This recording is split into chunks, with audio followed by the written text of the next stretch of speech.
გამარჯობა. თქვენ უსმენთ რადიო სივრცეს FM 98-ზე და 5-ზე. მე ვარ ჟურნალისტი მანანა ნოდია და ეს არის პოდკასტი წარმატების ისტორია. დღევანდელი ეპიზოდის სტუმარია ფსიქოლოგი ბატონი ზურაბ ხეიძე. ბატონო ზურაბ, დიდი მადლობა სტუმრობისთვის, დროის დათმობისთვის. დავიწყებ პირდაპირ კითხავთ თემასთან კავშირში. წარმატების შესახებ როდესაც საუბრობთ, რას უწოდებთ წარმატებას, რა იგულისხმება ამ ტერმინს მიღმა? პირველ რიგში მოგესალმებით და ეხლა მივუბრუნდეთ თქვენ კითხვას. წარმატების განსაზღვრებები თუ დააკვირდებით სხვადასხვა დროს სხვადასხვა. ანუ რას ითხოვს შენგან კონკრეტული დრო და კონკრეტული კულტურა.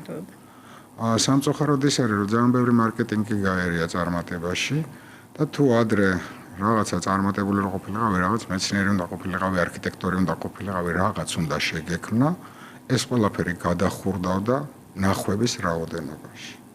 შეფასება წარმატებულობის არის ახლა ნახვების რაოდენობა და რა დავარქვა ლაიქების რაოდენობა ცერათით. პოპულარობა შესაბამისად. პოპულარობა ხო და ამან გამოიწვია მეორე პრობლემა. ის რომ უბრალოდ პრობლემა კი არა, რაღაც საკითხები ძალიან უგემოვნო გახადა. იმიტომ რომ პოპულარული გახდა ადამიანს როგორ მუშაობს ხო, მუშაობს მაქსიმალური ეკონომიით. მას უნდა მინიმალური დანახარჯით მიიღოს მაქსიმუმი, სულ ესე. მაგალითად მახსოვს პატარა რო ვიყავი ტელევიზორი უნდა გადაგერთო, ხელი უნდა გადაგეტრიალებინა და ეს ეზარებოდა და ღილაკებზე გააკეთეს. მე ღილაკებიც ეზარებოდათ და ხალხს გძელი ჯოხი ქონდა, რო არ ამდგარიყო და ის ერთა. ეს ჩვეულებრივი ამბავია. რომ ტვინი აზრობს, რომ ცოტა ენერგიის დახარჯვით მიიღოს მაქსიმუმი. ამიტომ ახლა დღეს თუ ვეუბნებით, რომ წარმატება არის ნახვების რაოდენობა და პოპულარობა, ნახვების რაოდენობის გაზრდა არა აუცილებელი გემოვნებიანი ან რაღაც ეს ხარისხიანი პროდუქტი. მთავარია იყოს პროვოკაციული. და პროვოკაცია და სისულელს გაკეთება ძალიან ბევრს ხელეწიფება. აი ამან გამოიწვია ის, რომ რატო ვიღაც წარმატებული განსაზღვრება არ აქვს. უყურეთ, სულ მოყავს ერთი მაგალითი. გახსოვთ ესე უამრო ბანკი გაიტანა 1 მილიონი ნახევარი. წარმატებული იყო თუ არა, გომეთხარით. რა კუთხიდან შეხება? ხო და ნუ რა კუთხიდან. ამიტომ ეს არის ჩამოკიდებული სატყუ არა, ადგენ რა არის წარმატებული და მე მთელი ეს რაც მოსახლეობა და ხალხი იმ გზას მიყვება. iPhone 17 რო გაქვს, რა თქმა iPhone 18. იმიტომ რომ ეს მიაკუთვნეს, რომ ეს აქვთ წარმატებულ სტატუსიან ადამიანებს. მარკეტინგული ტრიუკია. ესე იგი ჩვენ შეგვიძლია რაღაცა თუ მასმედია ხელში გაქვთ და საშუალებები მივაბათ წარმატებას და მე ეს პროდუქტი იყიდება. მათ შორის აზრებიც იყიდება. ადამიანმა დაიწყო ფიქრი არა იმიტომ რომ ესე ფიქრობს, არამედ მისი აზრით წარმატებული ადამიანები ესე ფიქრობენ. ხო, ასეც სulis, ასე რომ სამართავად არის არაჩვეულებრივი ინსტრუმენტი. დღევანდელი წარმატების შესახებ ვისაუბრეთ, დღეს როგორ გვესმის წარმატება, თუმცა ზოგადად წარმატება რას ნიშნავს? მაგალითად ეს არის თუ არა ვთქვათ, იმ პროფესიაში ყოფნა, რომელიც გსიამოვნებს და გიყვარს, არის თუ არა ვთქვათ, ისეთი პირადი ცხოვრების აწყობა, როგორიც შენ გინდოდა ჰარმონიას უკავშირდება თუ არა ზოგადად წარმატების შეგრძნება თუ მაინც და მაინც აი ამ სახელს და ახლა ეგ გესმით რომ ყველაფერი სუბიექტურია, ვინ როგორ განიცდის, ხო? მაგალითად ადამიანს შეიძლება წამოწდეს, რაღაც უცებ გაეხარდეს და თქვას რომ ბედნიერი. ამავე დროს ბედნიერად რო იგრძნო თავი, შეიძლება ყველაფერი შეაფასო შენ ცხოვრებაში რაღაცა და მიხვდე ხარ თუ არა ბედნიერი, ხო? ანუ მთელი ცხოვრების შეფასება თუ რაღაც მომენტის შეფასება. ამიტომ ვინ რას და როგორ განიცდის, ეს თავის პირადი საქმე. უბრალოდ მე არ ვარ მომხრე, რომ ბავშვებს და შვილებს და რა ვიცი რაღაცებს ჩაუნერგოთ ტოლვა წარმატებისკენ. ეხ საინტერესოა რატომ? იმიტომ რომ მე მაგალითად გავაკეთებდი და გავაკეთებ ესე, რომ წარმატებული კი არა, პროფესიონალი უნდა იყოს შენ საკითხში. შენ რაღაცას ხელს რომ მოკიდებ, აკეთო. თქვენ როგორ ფიქრობთ, მაგალითად ნიკოლო ტესლა, ან აინშტაინი, ან მენდელევი იმიტომ მუშაობდნენ, რომ უნდათ წარმატებულები ყოფილიყვნენ. ხო იცით, რომ ნამდვილად ესე ვერ იქნებოდა, ხო? არ არის, შენ აკეთებ შენ საქმეს, აკეთებ მაქსიმალურად რაც შეგიძლია გულით და მე ეს რაღაცა თვითონ მოდის. ესე ჯობია, იმიტომ რომ თუ ჩემი გზა წარმატებულობა და ანუ ეს ნახვების რაოდენობა და მსგავსი რაღაცა მჭირდება, თუ იმუშავებს მაქსიმალური ეკონომიით, როგორ გავხდე წარმატებული, ისე რომ ცოტა რაღაც დავხარჯო. ბატონო ზურაბ, თქვენ ბრძანდებით მოგწონს არ მოგწონს ეს ტერმინი წარმატებული ფსიქოლოგი ფაქტია. დასაწყისი რომ გავიხსენოთ თქვენი პროფესიის ყოველთვის გსურდეთ თუ არა ამ პროფესიაში ყოფნა, თქვათ შემდეგ უბრალოდ ცხოვრებამ გადაგიყვანეთ ამ რელსებზე თუ აი არავითარ ცხოვრებას არ გადაუყვანია, მე მახსოვს რომელ კლასში მერე გადაწყვეტილა, მერვე კლასში მას გადაწყვეტილა მერე ბული მქონდა. მერვე კლასში და წარმატებული საერთოდ მე ჩემი თავიდანაც ამოვიდი იმ პასუხში, მეტყვი საერთოდ არც მინდა, არც მიცდია, არც პოპულარობა, საერთოდ მსგავსი ფიქრი არ მქონია თავში. მე ვაკეთებდი, მე მაინტერესებდა ცნობის მოყვარება არის საინტერესო ფენომენი განვითარებისთვის. ხო, რაც გაინტერესებს, რაც მეტი გაინტერესებს, მით მეტად რაღაცებს ეუფლები, არა? ეს ცნობის მოყვარება მქონდა პროფესიის მიმართ, მქონდა ადამიანების მიმართ, მქონდა ქცევების მიმართ. აი ეს იყო მთელი ჩემი, ასე ვთქვათ, ძირითადი ხაზი მუშაობის. ახლა რა გამოვიდა ის რაც გამოვიდა. რაც გამოვიდა და ფაქტია რომ თქვენ ძალიან პოპულარული და ასე ვთქვათ სასურველი ერთ-ერთი მოთხოვნადი ფსიქოლოგი ხართ. რატომ გსურდათ ამ მცირე ასაკში ამ პროფესიით რამ დაგაინტერესათ თუ გახსოვთ ის მომენტი? კი, მახსოვს რა. მახსოვს რომ ზუსტად ვიცი. პირველი ჩემი წიგნი იყო დეტექტივი, რომელიც წავიკითხე. ეს იყო ყველასთვის ცნობილი Sherlock Holmes. ძალიან კაი წიგნი იყო, თუნდაც მახსოვს რომ წავიკითხე, კედელზე წარწერა და ეს ამბობს სიმაღლეს, რომ ესო დაწერა ამ სიმაღლე ადამიანო, ახლა ბავშვობის განცდებს. აი სიმაღლე როგორ დაადგინა წარწერით. იმიტომ რომ როგორც წესიო, როცა წერას იწყებ, პირველი წინადადება დაახლოებით თვალების სიმაღლეზე კეთდება. ანუ ნახე, დაკვირვება და ანალიზი. ესეთი რაღაცები ბევრი იყო ამ წიგნში. თვითონ ეს გახდა, ესე იგი, წიგნი ხო ინსპირაცია რაღაცის. წიგნმა მომცა დაკვირვებების საშუალება სხვაგან რა ხდება, ანუ გარეთ რა ხდება, წიგნზე გარეთ რა ხდება. და პატარა აღმოჩენები მქონდა ასაკში და მაინტერესა. კი ბატონო, შემდეგ უბრალოდ მე არ წავედი მილიციაში და პოლიციაში, Sherlock Holmes-ის გავლენით იქინლა წავსულიყავი და ასე ვთქვათ. ხო, და რადგანაც ადამიანის ქცევები, ანალიზი, პროგნოზი რატო ხდება ეს მაინტერესებდა, უკვე გადასწრა ფსიქოლოგია. მიყევით. კი ბატონო, ზოგადად ნებისმიერ პროფესიას, მათ შორის ალბათ ფსიქოლოგიასაც აქვს თავისი რთული პერიოდები, ვთქვათ, კონკურენცია, რაღაც კრიზისები, შეიძლება დამარცხება რაღაც. აი მსგავს თუ შეგიძლიათ გაიხსენოთ, ან ზოგადად ვთქვათ, როგორ გაუმკლავდით, ან უმკლავდებით ხოლმე უარყოფით მოვლენებს. არაფერს არ უმკლავდები პროფესიას, არაფერი არ აქვს. აი წეგან ვახსენე ტესლა, მაგალითად ედისონს კითხეს თავის დროზე, რომ რამდენი წარუმატებელიც და გქონდათ მანამდე სანამ ეს მიიღედა. არც ერთი ცდა არ იყო წარუმატებელი, იმიტომ რომ ყველა წარუმატებელიც და რასაც თქვენ წარუმატებელს მეუბნებოდა რომ არასწორი გზით მივდივარ. შესაბამისად, როგორ შეიძლება ჩავთვალო წარუმატებლობა და რაღაცა, რომელსაც გაასწორა შენი მოქმედება. საერთოდ არ მესმის რანაირად შეიძლება რაღაცას აკეთებ, აკროვებ გამოცდილებას. აი წარუმატებლობას აქვს მეორე მინუსი, იმიტომ შენ მიდიხარ მოგებას ბრძოლობ, ანუ ბრძოლაში გადაყავს ეს ტერმინიც არა ხო ვიბრძო. როცა ბრძოლაში ცხოვრების ტერმინი გადადის ბრძოლაში, იქ ავტომატურად ჩდება ეს კატეგორია, ნახეთ, თუ მე ვბრძოლობ, ესე იგი უნდა არსებობდეს მტერი. დადებითი შედეგი ბრძოლის რა არის? გამარჯვება და უარყოფითი შედეგი დამარცხება. ხო და რაღაცა ორი ცალი რო არ გამომდის ბრძოლის ტერმინებში მე აღვქვავ თავს დამარცხებულად და მე ეს ვაკეთებ. დამარცხებული რო ვარ, გაბრაზებული ვარ, თვით შეფასება აქვე მოდის, არც მე შეიძლება პოლიტიკური პარტია შევქმნა და ასე ვთქვათ, აქედან დავიკმაყოფილო, იმიტომ რომ სადღაც რაღაცა ვერ გავაკეთე. ხო და ამიტომ ლაპარაკობ, რომ არ არის ეს მარცხი, ხო, ეს არის ძიების პროცესი. ყველა კრიზისი არის საინტერესო, არა აზარტული. აზარტულია როგორ ამოხსნი. და როდესაც შენ სვავ როგორ უნდა ამოხსნი, ნახე, აკითხულობ. ინტერნეტში ეძებ, მეგობარს ეკითხები, გამოცდილებს და ვითარდებ. თქვენ უკვე ისაუბრეთ წარმატების ცუდ ვარიანტზე, რომელიც დღეს გვაქვს, უცბად მოპოვებული პოპულარობა, თუმცა მათ შორის ფსიქოლოგები თქვენ საუბრობთ, რომ წარმატებისკენ მიდრეკილი ადამიანების საკმაოდ დიდი ნაწილი არის ბნელ-სამეულს, რასაც ეძახიან, აი ნარცისიზმი, მაკიაველიზმი, ფსიქოპათია, ამის მატარებელი ხალხი, იმიტომ რომ წარმატება სჭირდება მათ შორის ეს რაღაც გულწივობა, ემპათიის არქონა და ასე შემდეგ, ასე შემდეგ. რამდენად სწორია ეს, რამდენად შეიძლება ვიფიქროთ, რომ ადამიანი თუ ისწრაფვის წარმატებისკენ, შესაძლოა რომ მას რაღაც არაჯანსაღი მიდრეკილება აქვს. არასწორ გზაზეა თუ მიზანი წარმატება.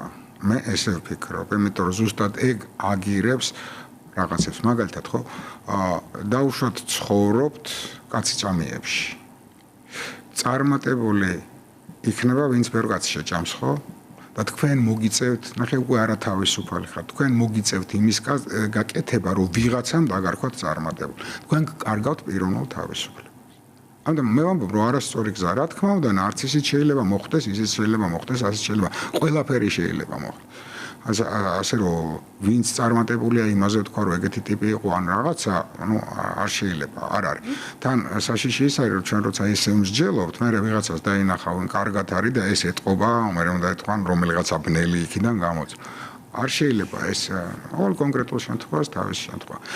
ჩვენ გვიყვარს რაღაცების ახსნა, ჩვენ რაღაცას რო ვერ მივახციეთ და ვიღაცამ რომ მიაღწია.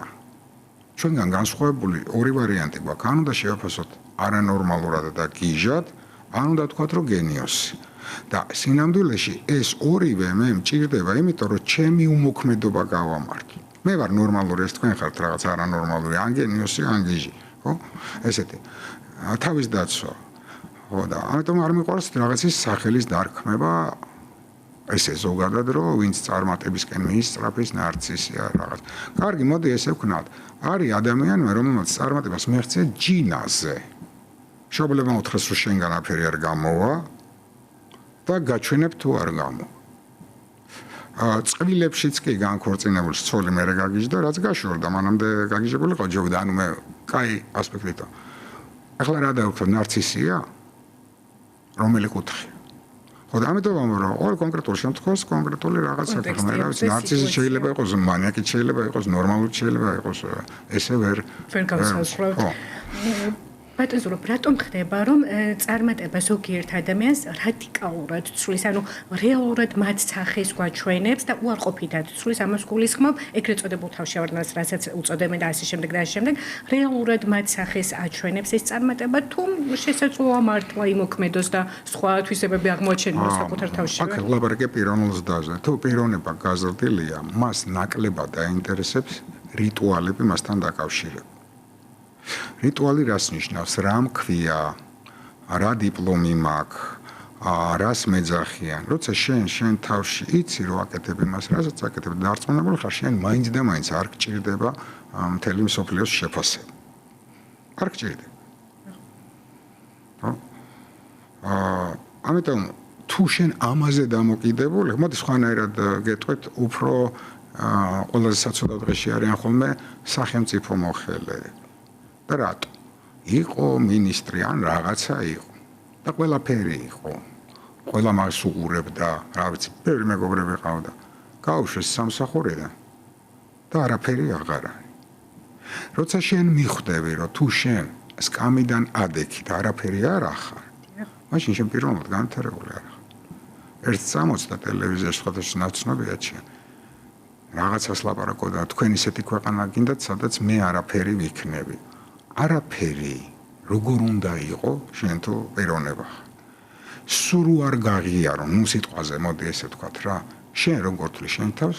ესე იგი მე მჭირდება ნახე ვიღაცამ უნდა მითხრას რომ კარგი ხარ, ვიღაცამ უნდა ვიღაცა რა ამბობს, რაღაც ეს უნდა ამისკენ წასვლა ნიშნავს თავისუფლების დაკარგვას, ამისკენ წასვლა ნიშნავს რაღაც კონიუნქტურაში მოქცევას, მე რომ მაინდამაც სამსახურებრივ კონიუნქტურაში ვარ.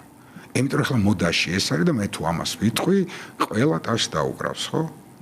და ვკარგავ და მოდი რა, რაც გაინტერესებს აკეთე. ბატონო ზურაბ, შევეხები ასეთ საკითხს, მათ შორის ჩვენმა წინა სტუმარმა ქალბატონმა ნინო ნადირაძემ ახსენა და ძალიან ვეთანხმები, რომ თანამედროვე საქართველოში საჯარო სექტორის ერთ-ერთი პრობლემა არის, ამ შემთხვევაში კონკრეტულად საჯარო სექტორზე ვსვამ კითხოს, თუმცა ზოგადად შესაძლოა კერძო კომპანიებშიც გადავიტანოთ ეს საკითხი, ის რომ უფროსებს, ხელმძღვანელ პირებს აქვთ შიში მათზე ნიჭიერის, მათზე კომპეტენტურის თანამშრომლად აყვანისა, რადგან ფიქრობენ, რომ შესაძლოა ჩანაცვლდნენ.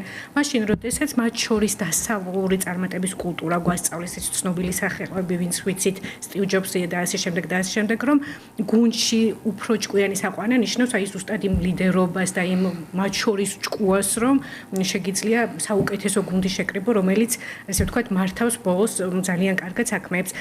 აი რა შეიძლება გააკეთოს კადრმა ვიღაცა გვისმეს და ხედავს რომ უფროსთან არ ვიცი ინიციატივა არ უფასდება ან პირიქით უცუდად უბრუნდება როგორ მიაღწიოს წარმატებას ან გამოცვალოს უფროსი და გამოცვალოს უფროსი ეს არის შენს უფროსი უნდა გააგდოს თვითონ თუ ეს პრობლემა საერთოდ დამოკიდებულება ადამიანის სამსახურში მის უფროსთან ხშირად კი არა 99% შემთხვევაში არის არასწორი. და აი მოდი ფორმულა ვნახოთ ფსიქოლოგიურად. თქვენ მიხვედით გასაუბრებაზე, აი მოხვედით ჩემთან. მე მომეწონეთ და აგიყვანეთ სამსახურში. სწორია მე მომეწონეთ. მაგრამ ნახე მეორე მხარე რჩება. მე მომეწონეთ როგორც თანამშრომელი და თქვენ თუ დამეთანხმეთ, თქვენ დათანხმდით ჩემ უფროსობას. თქვენ ხო შეგიძლიათ გეთქვათ რომ თქვენ კი გინდათ რომ ამიყვანოთ, მაგრამ მე არ მინდა თქვენთან მუშაობა. აქ თანაბარი შანსია ესე იგი, ხო? 50-50. თანახმავა რომ ჩემი უფროსი იყოთ. თქვენთან. მეორე ვარიანტი. რა უნდა გაიგეთოს ახლა სამსახურში, სადაც მუშაობ, გინდა კერძო იყოს მაქსიმუმ. გაგიშვას სამსახური, ნახო? და იცით რომ თქვენ დროში უფროს სწრაფად ანთავისუფლებთ თქვენ უფროს, თქვენი უფროსობიდან. იმიტომ რომ მე რო განცხადებას დავწერ. გავიხურავ კარებს და წავალ და თქვენ კიდე კანცელარიაში უნდა წაიღოთ ეს განცხადება, იურიდიულად გაამართლოთ და დაწერ. ასე რომ მე რატო ვამბობ? უფროსი არის ადამიანი. მუშაობა არის შეთანხმების საკითხი. შეთანხმების საკითხი არის რომ თქვენ გაიარეთ რომ მოვედი სამუშაოდ უფროსი ხარ, დამავალეთ და მე უნდა გავაკეთო ის რასაც ვაკეთებ. იმ კვალიფიკაციით, მაგრამ უფროსი არ არის რომ შემოხვალთ, ცუდად გავხდე, ისტერიკა დაემართოს, თუ რაღაც დავუშვათ არ გეთანხმებით ან გონია რომ ვერ გავიგე კარგად უნდა კითხოთ. იცით რამდენი ადამიანი გადის უფროსისგან კერძო სექტორში? ვერ გაიგო რა უთხარით და ვერ გიბედავთ კითხოთ გაიმეოროთ, იმიტომ რომ ეშინია რომ თქვენ მე არ იფიქროთ რომ ეს ვერ არის. და რეალურად მე შედეგი ცუდად დგება, ხო? ეს უფროსის ბრალიც არის, ნუ გააჩნია როგორ რეაგირებ, მე თუ ხა სიცილე ამიტყდა და გითხარი ესეთი სულელი როგორ ახარ რო ვერ გაიგე, მეორე და აღარ მკითხა, ხო? ანუ ეს არის რა ქვია როგორც დაიწყეთ უფროსი შევცვალოთ ხომ თუ ხედავთ თუ მე პრობლემა ჯერ ეს ერთი ეგ ცოტა ის სხვა საკითხია მაგრამ თუ ძალიან გონი არის ხარ ის უფროსი დაიწყებს ისე მოქცევას როგორც შენ უბრალოდ ეს რაც თქვენ მითხარით მართლა არსებობს მე თვითონ იმიტომ რომ ეშინია კერძო სექტორში რატო არ ეშინია ნახეთ მე ვარ დამფუძნებელი თუ მე ვარ დამფუძნებელი მე როგორ უნდა ჩამანაცვლო ხო ამიტომ ზუსტად. იღავით რა ჭკვიანები, მე ფულს გიხდი. იმას იმიტომ არ ეშინე. ბოლოსკენ რომ წავიდეთ ბატონო ზურაბ, ცოტა პირად თემებსაც შევეხები, იმიტომ რომ ეს საკითხი რა თქმა უნდა ძალიან საინტერესოა ყოველთვის სპეციალისტის. პირად ურთიერთობებს ამ შემთხვევაში და არა თქვენს ზოგადად პირადი ურთიერთობების შესახებ მინდა ვსაკითხვა, მათ შორის წარმატება პირად ურთიერთობებშიც არის საჭირო, სწორად არჩეული პარტნიორი, სწორად შექმნილი ოჯახი და ასე შემდეგ. ამ კუთხით აი როგორ შეიძლება შევაფასოთ ეს საკითხი თქვა შესაძლებელია რა თქმა უნდა აქაც შეცდომების დაშვება ხო იმიტომ რომ ზოგადად შეცდომა როგორც გვაღვნიშნეთ არ არსებობს არსებობს სწორი გზის ძებნის პროცესი ნუ ახლა კითხვა არის შესაძლებელი როგორ არ არის როცა ამდენი ხალხს პრობლემა აქვს ღია პრობლემა და ფარული პრობლემა ფაქტია რომ შეცდომა ნუ მე მოდი ესე ვთქვათ არ დავაყნოვე ჩემ მოსაზრებას და დავაყნოვე პრაქტიკას აგერაც ვამბობ არ ვარ მეთქი ფსიქოთერაპევტი და მაინც ეს ხალხი დადის ჩემთან ყველანაირი ყველა ტიპის პრობლემით დავიღალე ამის ახსნით რომ აგერ ბატონო ქვა რო აქვს და თავში ფსიქოთერაპევტს ხდება და ახლა რატო ამომიჩემენ მე ხო თან მე დრო არ ამაქვს შეხვედრა მაგრამ აი ამ რაოდენობა მე მომცა ხედვა რა ხდება ძირითადად ეს არის ბევრი შეცდომა და კომუნიკაციაში ძირითად ურთიერთობაში. მეც გეტყვით, იმიტომ რომ თემა ცოტა დიდია. ეს ჯერ თვითონ საინტერესო არ არის, რომ თელ სოფლიოში თაფლობის თვე ქვია და თაფლობის კვარტალი არ ქვია. ან საუკუნედა. საუკუნეზე ვინ ამბობს, დეკადა მაინც იყოს, ხო? ეს ერთი თვე რა არის, ერთვის მე რა ხდება. ხო, და ასე ვთქვათ, მათი ისტორიებიდან ნამდვილად დავწმუნდი, რომ ქაგებაში არ არიან ურთიერთობის ზოგადად. ანუ მე იმას ვკითხავ, უნდა გესმოდეს. არ უნდათ ერთმანეთის გაგება, ზოგიერთ ვიღაც თანამედროვე ტიპებსაც არ უნდათ, რომ ხალი განსხვავებულია კაცისგან. რაც არ უნდა იძახონ, არის განსხვავებული, სხვა სტრუქტურა აქვს და ბოლო-ბოლო ნეირონების დონეზეა განსხვავებული, რაც არ უნდა ვიღაცამ ეძახოს, რომ ერთნაირები არიან. ამიგდალა მაინც გაზომონ და მე ნახონ. ასე თქვა. განსხვავებულია. ახლა თუ მე ვიღაცასთან ვაპირებ ურთიერთობას, მე უნდა ვიცოდე მისი განსხვავებები და არ უნდა მოვთხოვ იმ ადამიანს, მე როგორც ჩემნაირი, არ გამოვა. მამაკაცის ლოგიკით რო დაველაპარაკო, ვერაფერს ვერ გავიგებ. და პირიქით, ხო? ამიტომ ვინც გიყვარს, შენ მაქსიმალურად უნდა გაერკვა იმ ადამიანს. მის ენაში, ასე ვთქვათ. ენაში, სურვილებში, რო ამბობს, ასე კონტექსტშიც უნდა გაერკვა, კაცსაც ეხება და ქალსაც ეხება. ეს ერთი ზოგადი ამბავი. მეორე მომენტი. ამ ცოლქრულ ურთიერთობაში, იმიტომ რომ ესეთი ქვეყანა ეხლანდელი სიტუაცია, საერთოდ კაპიტალისტურ სისტემას ეგ ახასიათებს, ანუ სწრაფი დრო, ტემპი დიდი, ნახე, მირბი ხარ სამსახურში, მორბი ხარ დარბის, სულ დარბის, ასე ვთქვათ. ეს ოჯახური ურთიერთობები გადააქვთ ბოლო ადგილს. გეგონება რომ ეს წავიდა სამსახურში დაიღალა, ისიც წავიდა სამსახურში დაიღალა და რო შეხვდნენ ერთმანეთს, არაფრის თავი არ აქვს, იმიტომ რომ ორივე დაღლილი. აბადია, მაგრამ ან ეთილინებე და დაიტოვე ენერგია სახში, რომ მიხედო ორივეს. ან თუ ეგეთი სამსახური გინდა და რატო მოყავთ ერთმანეთი, ასე ვთქვათ, რა ძალა გადგია, ხო, გაკეთო, ხო? ამიტომ ეს იწვევს რას? ეს იწვევს ვალდებულებებზე ყურადღების გამახვილებას. ანუ ვალდებული ხარ, მე ვალდებული ვარ გავაკეთო, მეუღლე ვალდებულია გააკეთო. ეს ვალდებულება, ნახო, სიტყვების და ემოციების კავშირი, ჩემი სფეროა. ვალდებულება არ შეიძლება იყოს დადებითი ემოცია. და მუდმივად შეხსენება ცოლზე და ქმარზე რომ ვალდებულია, ადამიანს ღლის. მაგაში უკნიშანთან გაჩერდი ვალდებული ხარ, სამსახურში მეხვედი 9-ზე ვალდებული ხარ, გამოხვედი ვალდებული ხარ, გადასახადები უნდა გადა ვალდებული ხარ, მოხვედი სახში კიდე ვალდებული ხარ. ხვდებით? უარყოფითი ემოცია. უარყოფითი ემოციის გენერირებას ვაკეთებთ, მეც და ვთქვათ, მეუღლეც და მე მეკვირს რატო არა, ეს კი მთელი, ხო? მოხვედით კაი ხასიათზე, დახვდათ ცუდ ხასიათზე. როგორი ემოცია იყო თქვენ, უარყოფით. ყველაზე კარგი გზამკვლევი ურთიერთობაში მეორე ადამიანთან გინდა ჯგუფთან არის ერთი რაღაცა. რა ემოცია შექმენი, რა ელაპარაკი კი არა და რა ნიშნა. რა ემოცია? შენ რა გააკეთე? ანუ სამსახურში მომიშალეს ნერვები, სახში მოგიშალე ნერვები. აბსოლუტური სულელური რაღაცა. უარყოფითი ემოცია შემოვიტანე ჩემივე სივრცეში. თუ მაზოხისტი თუ სადისტი არა ვარ, რატომ დავაკეთო ესა, ხო? ეგ იგივეა მეთქი, რომ და შეხსენებები როგორ არის ბავშვია გამოსაყვანი ისა გასაკეთებელი ის გასაკეთე ის გააკეთე, რატო არ დამირეკე? ესა ხო სუპრეტენზიები. ეს ღლის ადამიანს. ეგ იგივეა ლოგინში რო იწვევთ საკრედიტო ოფიცერთან ერთად მე მეთქავს და თვალს რო გააღელდა პლაკატი აქვს საღამოს 1000 ლარი გაქვს შემოსატანი. ეს არის მუდმივი განცდა. ზუსტად. ამიტომ ერთსაც სტრესი აქვს, მეორესაც სტრესი აქვს, მამაკაცების კიდე თავისი პრობლემა არის, რომ სტრესის დაძლევის მექანიზმი არასწორია, მამაკაცი ალკოჰოლზე გადის. ხოლმე რა. სხვადასხვა ნივთიერებაზე ასე ვთქვათ, ხო? ალკოჰოლზე გადის, თამბაქოზე, ქალის სტრესის დაძლევის მექანიზმი იცით რა არის? ლაპარაკი. ლაპარაკობს, ამას ემოციური ვენტილაცია ქვია და კაცი არა, კაცი კეტავს პირიქით ამას, რეპრესირებას და თუ გავიდა, ძირითადად ლაპარაკობ ტრადიციულად თემ სოფლიოში, ხო ვინ არ იფიქროს, რომ საქართველოს შეხდება არიან ხოლმე ეს. გონიათ რომ რაღაცა სულაპარაკო ის მარტო ქართველი კაცები და ქართული კაცები. მეტნაკლები იმეებით. ხო, ამიტომ ვამბობ რომ ნახე შინაგანად დამოკიდებულება რო შეცვალო მეუღლესთან ვიცი ვიღაცას გაუჭირდება და ძნელია რომ გაიგოს რას ვამბობ, ან ვერ წარმოიდგენს. ნახე არ არის შენი მეუღლე არაფერზე ვალდებული შენთან. არ შენ არ ხარ ვალდებული. მაშინ მე რო საჭმელს ვაკეთებ, იმიტომ კი არ აკეთებ რომ ვალდებული ვარ, იმიტომ აკეთებ რომ მიყვარხარ. და ყოველ დილას რო გადახედავ ადამიანს, გახსენდება რომ გიყვარს და არა ყოველ დილას რო გადახედავ ადამიანს ვალდებული ხარ. აბსოლუტურად გეთქვი. ამიტომ შეცვლი ამ დამოკიდებულებას. ნუ სხვათაშორის არის თემები, რომლებიც კაცებს ესმით ხოლმე უკეთესად და არის ქალებს და ქალებს ძალიან ბევრი რამე ცოტა ემოციებთან დაკავშირდა ეს მაგრამ ეს ქალებს გაუჭირდა. ვერ გავიგე აბა ბავშვი როა გამოსაყვანიო. არ უთხრა რომ გამოიყვანოსო? და პრობლემა უთხარი, მაგრამ ფორმას გააჩნია. ხო შეგიძლია უთხრა, ხო, რა ვიცი, ძვირფასო. მე რაღაცა ეს შემექნა პრობლემა და დღეს შეგიძლია ბავშვი შენ გამოიყვანო და თუ არ შეწუხდები და თუ რაღაც შენც ვერ ახერხებ, რამეს მოვიფიქრე. ეს არის როცა სიყვარულით გეუბნები. და იმასაც თუ უყვარხარ გეტყვის რომ არა, მე ხედე, მაგაზე არ ეფიქრო. მე გავაკეთებ.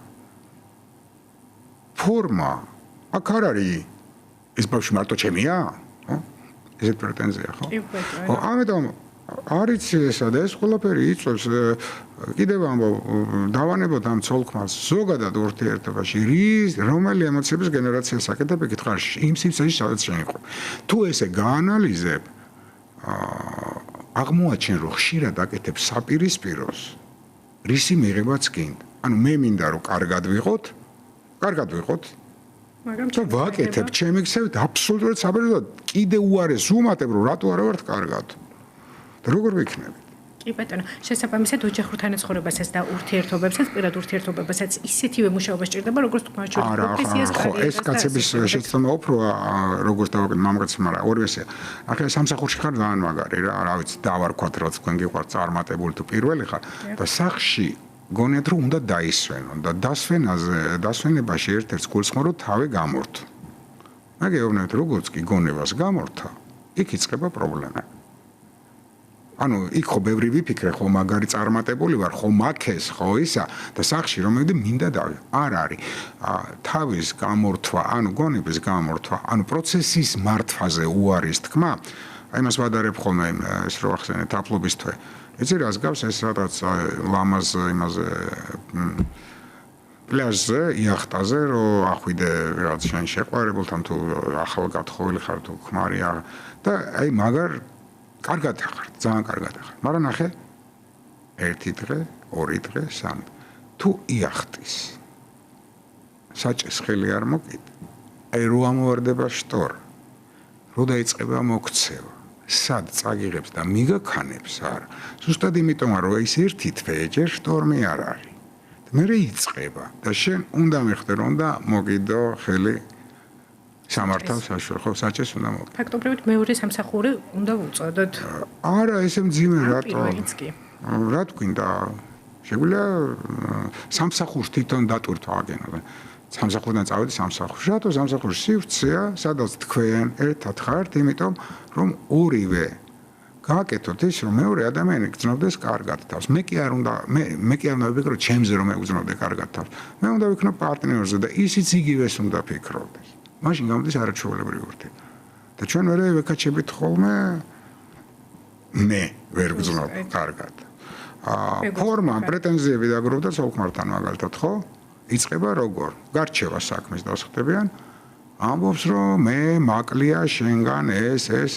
როგორც კი შენ მეორე მხარეს ეტყვი რა გაკლია, ნუ გეშინია ისიც ჩამოგითვლის, შენგან რა დააკლდა და მე ზიხართ, აი წარმოიდგინე დიდი პაპკები, რო წარმოიდგინეთ ყრია და ერთმანეთს ვეღარ ხედავ. შეცვალე რა კითხვა და უთხარი ძვირფასო, კარგად მინდა ვიყო შენთან და რა გავაკეთო რომ შენ კიდე უკეთესად იგრძნო თავი.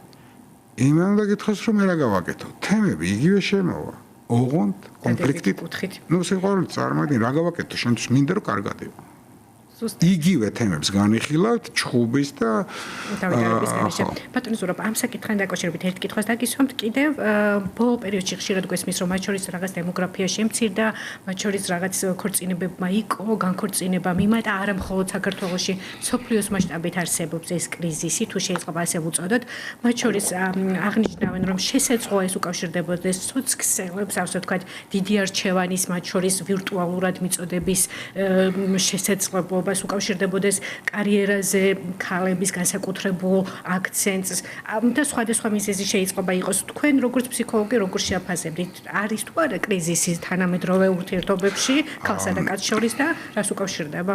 მე ცოტა სხვა მოსაზრება მაქვს. ყველაფერი რაც შემოთვალდა კიდე ბევრი სხვა რეალურად არ არის შემთხვევით მომხდარი ფაქტები.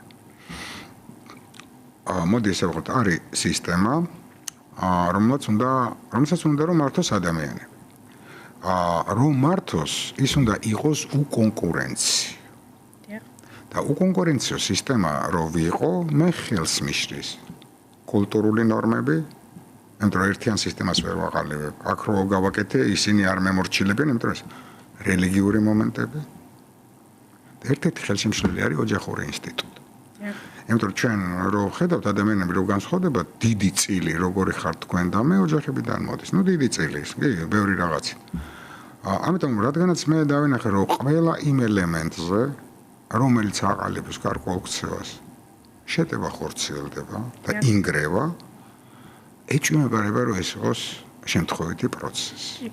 იმიტომ რომ თუ არც ერთი ეს არ იარსებებს, რჩება ინდივიდი და სისტემა. დამთავრება. ამიტომ ნახე სისტემა რაც გეუბნები, შენ არ გჭირდება არც რელიგია, არც რაღაცა კულტურა, არც მე დაგიცავ შენ. არც ოჯახი რაც დაგჭირდება, გლოვოს დაურეკავ, მოგიტანს, აგერ ეს რობოტია და რაღაც. ჯამურად თუ ნახავთ სად არის კრიზისები, ყველა იმ ინსტიტუტზეა კრიზისი, რომელიც აყალიბებს კრიზისი კი არა, ან დისკრედიტაციის ცდელობა, ან დარტყმა, ან შეტევა. მე შტაბ-ბიჭდილება მრჩევ და დარწმუნებული ვარ, იმიტომ რომ მაშინ მეორე შტაბ-ბიჭდილება უნდა დამრჩეს. სულ გარეკეს, გაგიჟდნენ. შეიძლება დიდმა ნაწილმა მართლა გაგიჟდა, მაგრამ ვიღაცა ამ პროცესებს წესით უნდა მართო. თუ ყველაფერი მოხსენით, არაფერი არ რჩება მარტო ინდივიდი და შე. და მე მეორცეთი თვითონ პროგრესი ადამიანს მეორე ადამიანთან აცილებდა. სოფელში რატო ნამდვილ სოფელს ვამბობ ახლა ეს შუქნაში თუ ჩასულ ხართ ხო?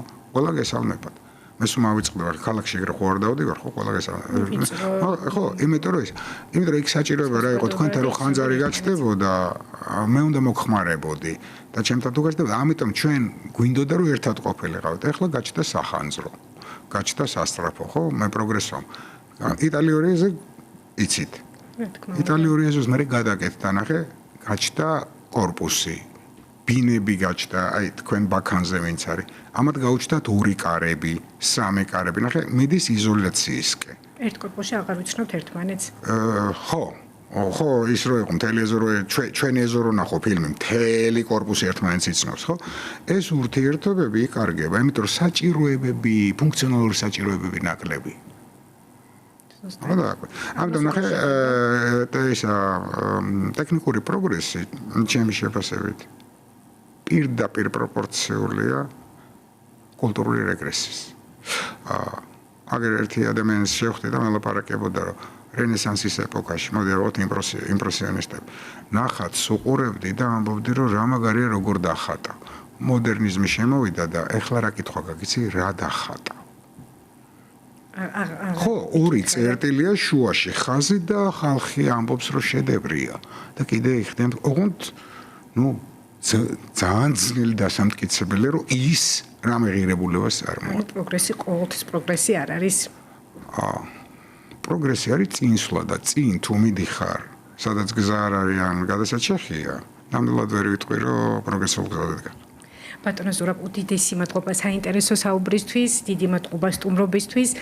შეგახსენებთ რომ თქვენ უყურებდით და უსმენდით რადიო სივრცეს FM 98-სა და 5-ზე. მე ვარ ჟურნალისტი მანანა ნოდია. ეს არის პოდკასტი წარმატების ისტორია. ჩვენი სტუმარი იყო ფსიქოლოგი ბატონი ზურაბ მხეიძე. გემშვიდობებით, მადლობა ყურადღებისთვის.